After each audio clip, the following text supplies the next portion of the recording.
સુરતના વેલંજામાં એક ચોંકાવનારો કિસ્સો સામે આવ્યો છે, જ્યાં માતા પિતાએ પોતાની જ દીકરીને ભોઈમાં બનાવી રૂપિયા કમાવાનું સાધન બનાવ્યું હતું।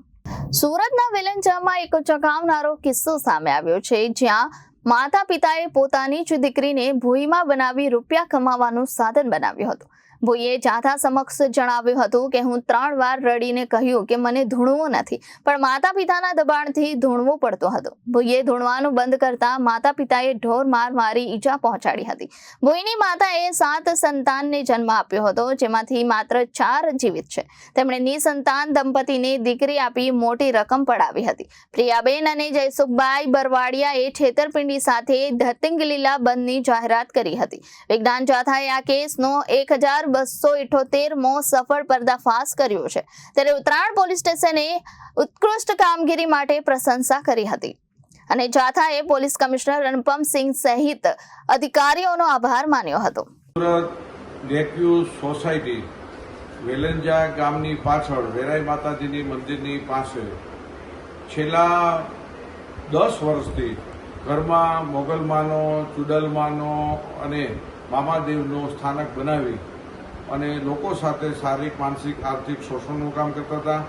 જાનુમાં, જાનુ આઈ અને ચુડલમાની જાનુનો અવતાર વગેરે નામથી પધરામણી કરી 21,000થી માંડીને 1 લાખ રૂપિયા સુધીની મા બાપ ફી વસૂલતા હતા। આ દીકરીને 3 વર્ષથી માતાજીના મોગલમાના કપડાં પહેરાવી અને પધરામણી કરી, અવતાર જાહેર કરી અને લોકો સાથે લૂંટ કરતા હતા। વિજ્ઞાન જાથા પાસે માહિતી આવતા, ખરાઈ કરતા, સત્ય હકીકત જણાય। અનેક લોકોને તેઓએ શોષણ કર્યું હતું।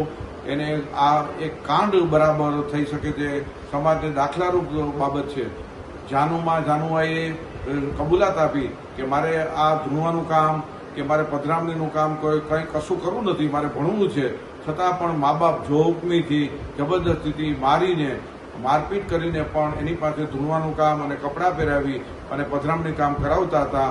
બહુ શરમજનક કિસ્સો છે, સમાજ સમક્ષ લાલબત્તી સમાન આવ્યો છે।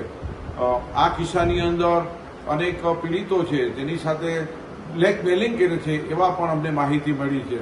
તો આ મા બાપના જે કરતૂત છે, જયસુખભાઈ અને પ્રિયાબેન બરવાડિયા કે જેઓ અમરેલી જિલ્લાના બાબાપુર વાંકિયાના વતની છે અને પ્રિયાબેન છે તે ડમરાળા ગામ ભાવનગર જિલ્લાના વતની છે।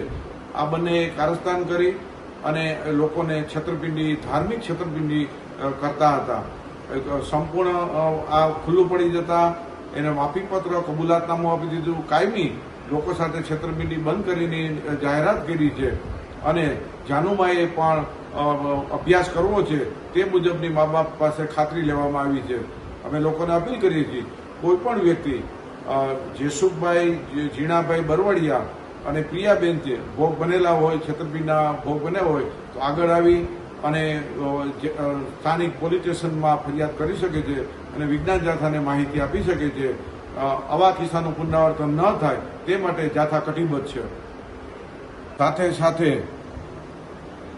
આ રેક્યુ સોસાયટીમાં જે પર્દાફાશ કર્યો તેમાં વિજ્ઞાન જાથાને મદદ કરનાર સુરતના police commissioner Anupamsinh, deputy police commissioner, joint police commissioner, assistant police commissioner અને ઉત્તરાયણ પોલીસ સ્ટેશનના પીઆઈ અને 1 અને 2 અને સમગ્ર સ્ટાફ, મહિલા કોન્સ્ટેબલ સહિતે ઉત્કૃષ્ટ કામગીરી કરી હતી અને વિજ્ઞાન જાથા તેનો આભાર માને છે।